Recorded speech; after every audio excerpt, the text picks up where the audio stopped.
Alrighty, we are getting so close to finishing the LR grind, almost at LR6. And it's been taking a while. These past few ranks have just been taking forever. Because when you get to LR1, you're basically only 66% of the way done. There's a little over 1 million affinity just from LR1 to 6. And for MR1 to MR30, it's 2.2 million. And the other thing is just that I save the more tedious things to do last. So this has been taking a while. But we'll hopefully be there tomorrow or just sometime this week. Anyway, in the meantime, while I've been working on clearing out the Steel Pass star chart, I've been doing more build crafting, or at least always thinking about build crafting. It's pretty much always on my mind in this game. I'm always looking through the helmet, thinking about what ability to try next, what might work with what, how does it even work in the first place. It's just a lot going on in my mind. And recently, Tesla Nervos with Tesla Bank has been on my mind a bit, because I've already used a lot of the more obvious options: Roar, Eclipse, Bright Bonnet, a little bit of Thermal Sunder. I have a few Wrathful advanced builds, and then maybe another thing here or there. But Tesla Bank, I think, kind of goes unnoticed. No one really talks about it too much, I noticed. And I think it might work pretty well on Wisp. I have not tried this in Mission yet, but at least in Simulacrum, from what I was testing yesterday, it seemed to do alright. It does proc Archon Stretch, which helps, which, I mean, Wisp does not struggle with anyway because she has her shock mode. Now, this might seem a little weird on Wisp because you do have your Breach Surge, so it's like, why run Tesla Bank if I can just Breach Surge everything? But the damage from Tesla Bank is actually pretty decent, and it does scale very well, of course, because it's based off the HP of the enemy, so you basically get true damage. Now, the reason why I subsumed it over the 2 instead of the 4 is because Cataclysmic Gate applies a few statuses to the enemies, and priming really helps out Tesla Bank a lot. So like just typical corrupted heavy gunners, if I just hold down my 2, of course I juggle all the balls. I think I might have to try this on Proteo with just her playstyle. It might be kind of fun actually. But juggle them around, you cast them out, it only costs about 39 energy in this case, and then all the enemies are affected by electricity status, going up to, was that 22? Okay, sometimes it goes a little bit higher. And then we can see 4 enemies are marked, and if I kill one of these enemies, we'll see that it unleashes an AoE doing damage. Now that was not too much. I think that was about 76,000 right there. Restart the Simulacrum. You know, I mean, it searches out for new enemies, so that's nice. It goes from enemy to enemy. So let's see, we're trying. Okay, I did not see it right there. I need to see the darn number. All right, let's see here. Can I actually see this a little bit? Maybe I should have thrown out 1 instead. Yeah, all right, I just need to reset this and throw out 1. Okay, just 1 this time. Hopefully I can see this a little bit easier.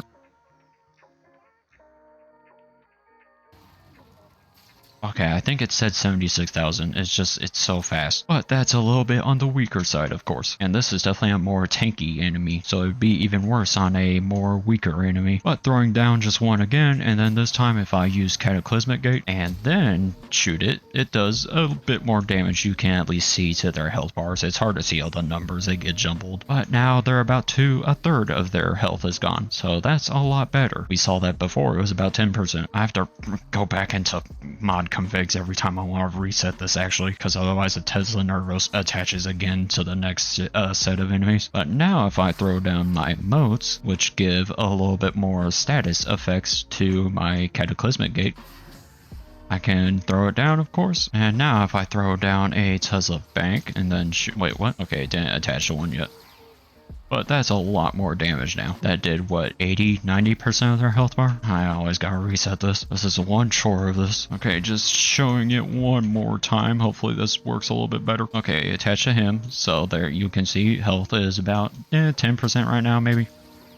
Do that, and yeah, there they are. Really does nuke them pretty decently actually. And then whenever the enemy it's stuck to is killed, it searches out another enemy, so it kind of just goes into a chain reaction. Now yeah, Breach Surge kind of does the same thing really. If I throw down another Cataclysmic Gate, I forgot to darn shock modes. No, darn it. But yeah, you see Breach Surge with Cataclysmic Gate also does a fair bit of damage. But I guess you could combine the 3 of them, and then that just makes it even more crazy. I could probably throw down the Tesla Nervos first, then the Cataclysmic Gate, then the Breach Surge, and that might actually do pretty well. And of course I can throw down more gates if I want to. I can have up to 3, and then the Tesla Nervos go out seeking other enemies. So even if this build is not the most optimal meta thing ever, it's fun at least. I look forward to trying it out in Mission actually, and I'm curious who else this might work well on. I was thinking maybe Saren. I don't know exactly how other abilities affect the Tesla Nervos, but here it is with these stats. It's at a 14-meter radius. That's not terrible. 163% status chance, 15 charges. The damage is kind of whatever, but it's not exactly meant to kill an enemy on its own. Now, in terms of changes, I definitely could put on Transient Fortitude over Energy Conversion, but I'm running Arcane Universal Fallout, which will give plenty of orbs and plenty of energy then. Then I'm running Bellicose. Now I could definitely run Molt Augmented for a stronger effect. I just go with Bellicose because it requires no buildup at all, and so therefore it's better for capture, exterminate, that type of deal. If I'm going into a longer mission, I'll definitely throw on Molt Augmented instead. And I could throw on Archon Vitality if I want to as well. Only thing is I'd have to figure out what to sacrifice. I could sacrifice Augur Reach, but I'd rather have the little bit more range because I don't think the amount of heat stacks matters. I think just having the extra status effect in general is what helps out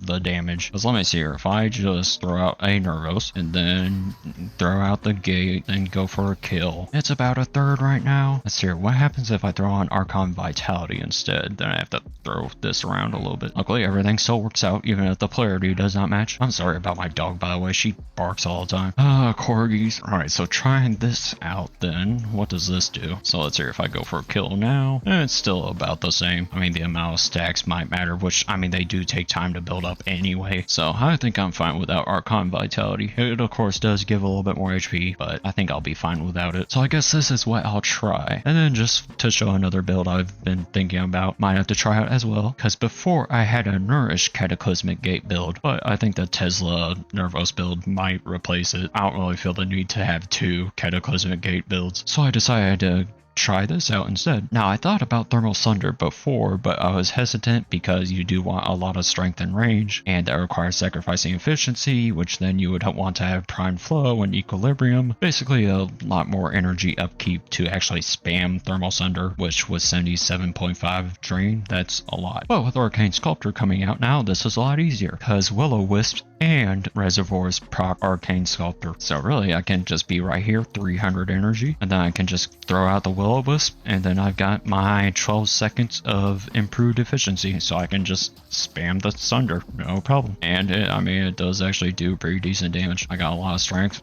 got plenty of range, works out nicely. I'm both fibers only here because yeah, polarities. I guess it still does buff intensify at least. But maybe I should throw on something over that. Just what fits though? That's a problem. Like I guess I could throw on like Augur Secrets instead. I could also throw on Augur Reach if I wanted to. Has to be something that's 9 or less. Is it funny to think that Energy Nexus would not be that bad since I'm pairing it with Archon Stretch? There is Thermal Transfer as well. Actually, I could just go with that, and then I also get the bonus damage. I had to think of the word right there for a second. So let's hear just basic Hex Shot.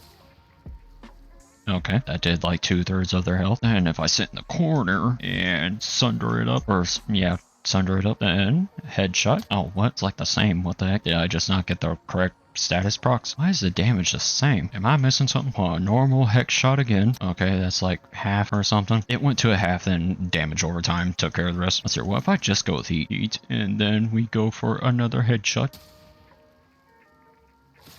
Oh, well, I think that's the bonus elemental damage, maybe. This is a little bit confusing. Let's see, maybe I have an idea. What if I go with, like, Furious? I mean, this just does too much damage anyway. I have an Irradiate build for this Furious, and it's funny. Let me see here. Let me compare that. So let's see here. Just amping it up again. Sorry, I'm just too curious about this now. Let's see here. And then if I throw... I mean, it's hard to tell. Some mods and abilities in this game are just weird. I know that it increases damage, of course. It is bonus elemental damage. Hold on, does that apply to my shock mode? I actually need to know this. Let's see here. Normal shock mode damage and 3. Okay, or 2. And then if I throw this around here, then what does it do? Same thing? Yeah, same thing. Or, well, oh, now it's 3. Oh, now it's 5. I saw a tick of 5. Okay, yeah, that doesn't matter too much. I doubt that Breach Surge benefits from it. Anyway, maybe I'll look into it later. Regardless, I think I'll go with this then. I think that's a little bit better. So just gotta mess around with these builds in mission, actually. Oh, and also, I guess for Saren, I decided to throw on a Wrathful Advanced build. I went with my tank Siren in this case. I feel like it works pretty much the same on either DPS or tank. Doesn't really matter too much. Tank Siren, by the way, is just the persistent Siren. Oh, another thing I completely forgot to mention. Okay, before showing Siren, Poggy, my companion. Of course, synergize Prospectus with Manifold Bond. That primes the enemies up pretty well. So, in this case, if Poggy just throws out his little spark, that will prime all the enemies. Whenever he does it, there he does it. Now, if I shoot this Tesla Nervous, it pretty much wipes out the whole group. It only doesn't hit these guys just because of the range. But yeah, that's pretty good actually. Poggy is great at prepping it, priming it, whatever. Okay, now back to Siren. So here, oh, sucks, my bad. Here's the Wrathful Advanced build. Remember, this is for the tank build. So got all the onboard mods on, got Rage. Could also change this out for Hunter Adrenaline. I just went with Rage because it actually fits. And so base Sancti Magistar Incarnate. Once I just get it built up at least a little bit. Maybe I should try to get the Incarnate form first instead of going for kills. Alright, just build this up really quick. There we go. So let's hear at base when I slam someone about 112,000. Now if I activate Wrathful, which lasts for 24 seconds, and then we go for Bonk, it's all red, 321,000. And of course I could Toxic Lash and Venom Dose. And then if we Wrathful Advance Bonk, yep, 1 million. That's pretty nice. And just quickly showing the Sancti Magistar build, this is what I go with in this case. Regardless, it's been fun hitting red crits with any sort of melee. Is quite nice. And then I also got this different Wisp, or sorry, not Wisp, Siren fashion. Works pretty well with most of the skins, I think. I find that like Night Hunter and Napless, it's better for the first color to be lighter than for Ion, you want it to be darker. Personally, that's what I've been thinking at least. But anyway, I think that's about all I got to yap about for now. Just wanted to show off these little builds I came up with recently, because build crafting is just, it's consuming me. I should probably put Poggy back on my Siren, or yeah, okay, yeah, I do not have him on right now. There we are. Welcome back, Puggy. I need to find more builds for Urelli, because right now I've really just been enjoying the Neutron Star build. And of course, still got Roar, still got Airburst. I do not use Airburst rounds too often. Anyway, we'll just see what I can come up with later. I've got to get back onto the leveling grind though. Anyway, hope you enjoyed this little yapping session, and I'll see you on whatever I do next.